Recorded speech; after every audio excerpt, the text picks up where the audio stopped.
So friends, अगर आपने notice किया होगा ना, तो दिल्ली विजिट के बाद से नाफरमान मलिक का चेहरा कुछ उतरा उतरा सा लग रहा है। जो कॉन्फिडेंस उसकी और जो एरोगेंस उसकी हर व्लॉगिंग में देखने को मिलता था ना, एक एटीट्यूड, वो एटीट्यूड कहीं ना कहीं दबा हुआ नजर आ रहा है। तो दिल्ली में ऐसा क्या हुआ जिसकी वजह से इनका जो चेहरा है वो इतना मुरझाया हुआ है? क्योंकि डेफिनेटली कुछ ना कुछ तो ऐसी गड़बड़ हुई है और कुछ ना कुछ तो ऐसा प्रेशर पड़ा है, टेंशन वाला कुछ माहौल बना है, जिसकी वजह से नाफरमान मलिक का चेहरा ना बिल्कुल समझ में आ रहा है कि इस समय बंदा बहुत ज्यादा टेंशन में है। क्योंकि आवाज में वो प्राउड नहीं नजर आ रहा, आवाज में वो एटीट्यूड नजर नहीं आ रहा। सडनली ऑल ऑफ सडन इतना पोलाइट बिहेव, जहां पे ये सिर्फ बच्चों को कैमरे के लिए घुमाते रहते थे, अब बच्चों से इंटरेक्ट हो रहे हैं, उनसे बात कर रहे हैं। सो चीजें ना थोड़ी सी गड़बड़ तो इनके एंड पे चल रही है। और बार बार अपनों का नाम लेना, अपनों के बारे में बताना कि मेरी पीठ पे छुरा घोपा, परायों को आगे बढ़ा लो, अपनों को आगे, तो कहीं ना कहीं ये टारगेट भी किया जा रहा है फैमिली मेंबर्स को। और जब से इनके पास से इनके ये लोग गए हैं ना, इनकी ये टीम गई है, तो कहीं ना कहीं से बोलते हैं ना, जब 5 उंगली एक साथ होती है तो उसमें एकता होती है और उस मुट्ठी में ताकत होती है। लेकिन जब उस मुट्ठी की एक एक उंगलियां गिरने लगती है ना, तो बंदा संभलने की कोशिश करता है, शायद आगे संभल भी जाए, पर कुछ समय के लिए तो डगमगाता है ही। तो वही स्थिति इस समय पे बनी हुई है मलिक फैमिली की। तो डगमगाई हुई हालत तो इनकी चल रही है और उस पर से कोशिश कर रहे हैं चीजों को बैलेंस करने की। नए नए लोग इनके घर में देखने को मिल रहे हैं। एक नया जमूरा और आज देखने को मिला, लगता है नैनीज भी घर छोड़ के चली गई हैं या पता नहीं क्या है। क्योंकि आज एक सरदार जी आपने देखे होंगे, वो जैद को उठाते हुए नजर आ रहे थे, वो जैद को संभाल रहे थे। और एक और चीज इन्होंने ना अपने आप ही व्लॉग में फ्लो में अपने आप ही इनके मुंह से निकल गई कि हम दोबारा आने वाले हैं 19 सितंबर को। जबकि ये खबर ऑलरेडी सोशल मीडिया में यानी कि वाईटी में 3-4 दिन पहले से ही पता चल रही थी कि 19 सितंबर को इन्हें दोबारा जाना है। बहुत से लोगों को पता भी होगा कि क्यों जाना है और इनके मुंह से भी ये बात निकल गई कि अब 19 सितंबर को आएंगे दोबारा। और उसके बाद एक और चीज बोलते हुए ये मैडम यहाँ से गई थी घायल मलिक जी की, हम लोग चाचा जी के डेथ पे नहीं गए थे तो चाची से मिलके भी आ जाएंगे। लेकिन चाची से तो ये लोग मिले ही नहीं। ये लोग गए थे फॉर्मेलिटी निभाने के लिए कि हम फॉर्मेलिटी में दिखाएंगे कि हम लोग दिल्ली इस काम से गए थे। जो मेन काम से ये गए थे वो इन्होंने नहीं बताया, जबकि ऑलरेडी वाईटी में सबको ये बात पता है और आप खुद भी अपने मुंह से एडमिट कर चुके हो इस चीज के बारे में। तो फिर खुल के इस बारे में क्यों नहीं आप बता सकते हो? आप पब्लिक को गुमराह करने के लिए कभी 1 घंटे के लिए यहाँ रुक रहे हो, कभी आधे घंटे के लिए यहाँ रुक रहे हो और एग्जैक्टली नहीं बता रहे हो कि आप लोग किस मोटिव से गए थे। तो मुझे नहीं लगता कि छुपाने की कोई जरूरत है। जब जनता को ऑलरेडी सब कुछ पता है तो फिर छुपाने की तो कोई जरूरत ही नहीं है ना। और चाची का बहाना लेके और चाची से मिलके भी नहीं आए।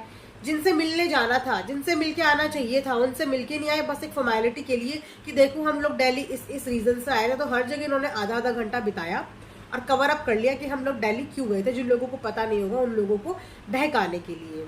डे बाय डे ना फेक होता जा रहा है। पहले जिस कंटेंट के लिए, जिस ओरिजिनलिटी के लिए लोग इनसे कनेक्ट हुए थे, इन्हें देखना पसंद करते थे, अब धीरे धीरे ना हर चीज फेक होती जा रही है। लोगों को उनकी हर एक्टिविटी में अब शक होता है। डेली व्लॉगिंग का मतलब क्या होता है कि आप अपनी जिंदगी का हिस्सा लोगों के साथ शेयर कर रहे हो कि आपकी डेली लाइफ में क्या होता है। ये नहीं होता है कि डेली लाइफ में आप एक नकाब पहन के आ जाओ और आप लोगों को गलत तरीके से दिखाओ। ये कोई फिल्म नहीं चल रही है, ना ही ये कोई मूवी, कोई थिएटर है। ये आपकी डेली लाइफ है, आपकी अपनी खुद की डेली लाइफ। तो डेली लाइफ में जिस तरीके से लोग रहते हैं, जिस तरीके से जो चीजें होती हैं, आपको वो दिखाना चाहिए। इतना ज्यादा पॉलिश तरीके से व्लॉग्स अब आने लगे हैं ना, इसीलिए ऑडियंस को कहीं ना कहीं अब इनके व्लॉग्स में ना वो चीजें पसंद नहीं आती है।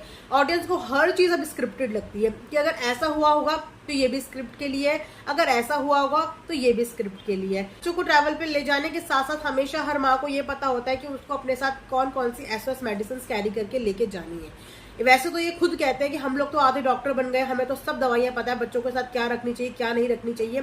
तो आपको ये नहीं पता था कि आप अगर बच्चे को ट्रैवल पे लेके गए थे तो गैस वाली मेडिसिन तो कॉमन मेडिसिन होती है, लोग अपने साथ कॉलपोल लेके चलते हैं, लोग अपने साथ गैस रिलीफ की मेडिसिन लेके चलते हैं बच्चों की, क्योंकि ये अक्सर चीजें होती हैं जो न्यू बॉर्न बेबीज में होती हैं। तो ये मेडिसिन तो पेरेंट्स हमेशा, मदर्स जो होती है, कैरी करके जाती हैं। और इन मैडम ने अपने बच्चे को ले जाने के साथ कोई भी मेडिसिन अपने साथ कैरी ही नहीं करी हुई है।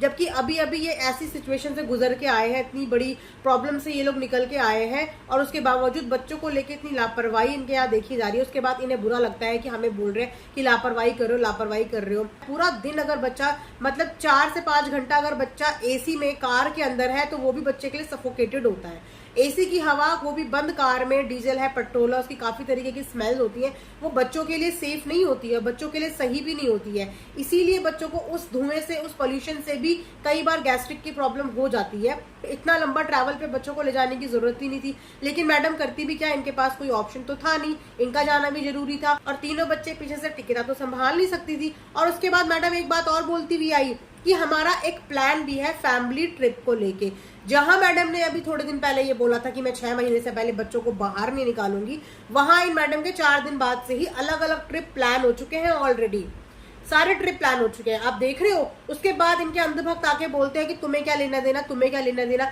अरे हमें क्यों नहीं लेना देना, जब इनके बच्चे बीमार होते हैं तो तब ये हम लोगों से ही बोलते हो ना कि प्रेयर करो, हम लोगों से ही दुआओं की रिक्वेस्ट करते हैं ना, ये लोग हाथ जोड़ जोड़ के रोते हैं ना, ये लोग, पूरी पब्लिक इनके लिए दुआ करती है कि नहीं करती है। तो जब ये पब्लिक से दुआ की उम्मीद कर सकते हैं, तो क्या पब्लिक अगर इन्हें किसी चीज के लिए रोक रही है कि तुमने तो ये बोला था नहीं करेंगे, तो इसमें क्या बुराई है। सो ये था एक छोटा सा रिएक्शन मलिक एंड फैमिली के ऊपर। आई होप कि आपको पसंद आया होगा। पसंद आया होगा तो डोंट फॉरगेट टू सब्सक्राइब अर्थ mom Dehradun and thanks for watching guys.